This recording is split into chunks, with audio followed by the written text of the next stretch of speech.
अथ बिम्बप्रतिबिम्बपद्धतिः। शौरे शुद्धान्तनारीणां विहारमणिदर्पणं प्रसत्तेरिव संस्थानं पदत्राणमुपास्महे। शौरे शुद्धान्तनारीणां विहारमणिदर्पणं प्रसत्तेरिव संस्थानं पदत्राणमुपास्महे। कमलापतिपादुके कदाचित् विहगेन्द्रस्त्वयि बिम्बितो बिभाति। सविलासगतेऽपि रङ्गभर्तुः निजमात्मानमिवोपधातु कामः। मणिपङ्क्तिषु ते दिशामधीशाः प्रतिबिम्बानि निजानि वीक्षमाणाः।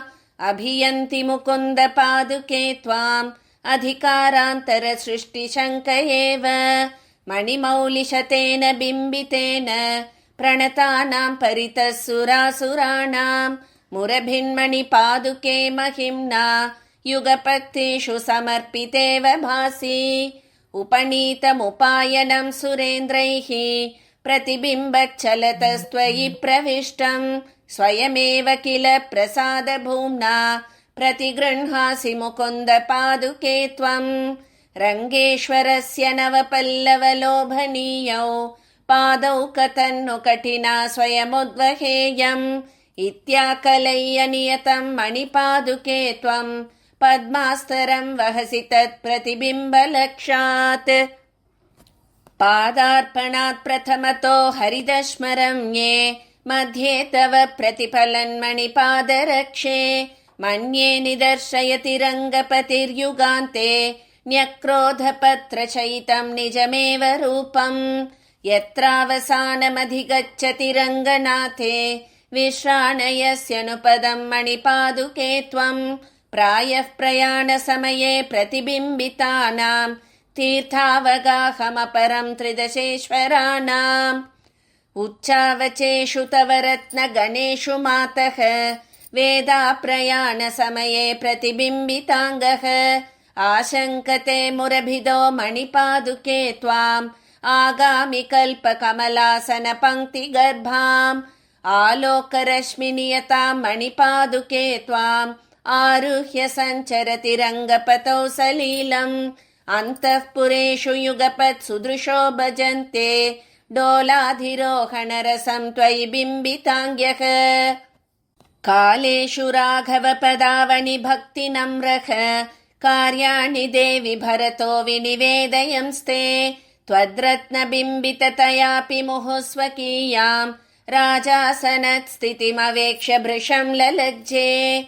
प्रत्यागते विजयिनी प्रथमे रघूणां विन्यस्यति त्वयि पदं मणिपादरक्षे।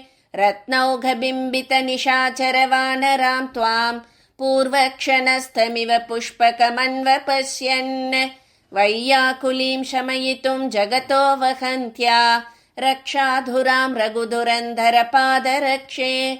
प्राज्यं यशः प्रचुरचामरबिम्बलक्षात् प्रायस्त्वया कबलितं प्रतिभूपतीनां।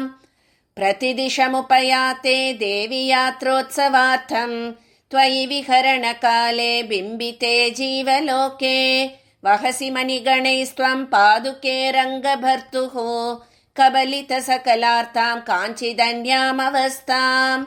भगवति गरुडस्ते वाहनस्ता सुरेन्द्राः त्वयि विनिहितपादे भूमिमेवाश्रयन्ति। तदपि चरणरक्षे रत्नजाले त्वदीये प्रतिफलितनिजाङ्गास्तुल्यवाहा भवन्ति। स्वच्छाकारां सुरयुवतयः स्वप्रतिच्छन्दलक्षात् गाहन्ते त्वां प्रणतिसमये पादुके साभिमानाः। श्रीरत्नानां परिभवविधौ सृष्टिमात्रेण दक्षां नीचैकर्तुं नरसकमुनेरुर्वशीमूरुजातां। स्वेच्छाकेली प्रियसहचरीं स्वच्छरत्नाभिरामां स्थाने स्थाने निहितचरणो निर्विशन् रङ्गनाथः। सञ्चारान्ते सह कमलया शेषशय्याधिरूढः त्यक्त्वापि त्वां त्यजति न पुनः स्वप्रतिच्छन्दलक्षात्।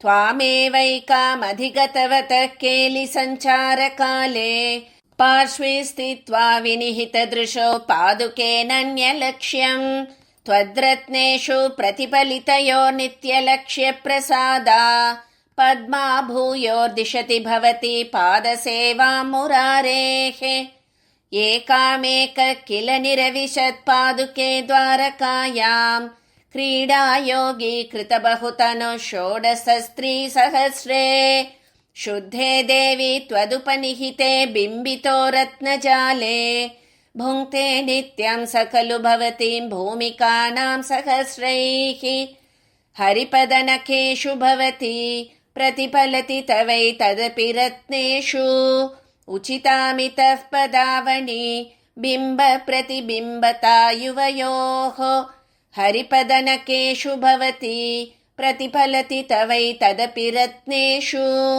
उचितामितः पदावनि बिम्ब प्रतिबिम्बता युवयोः।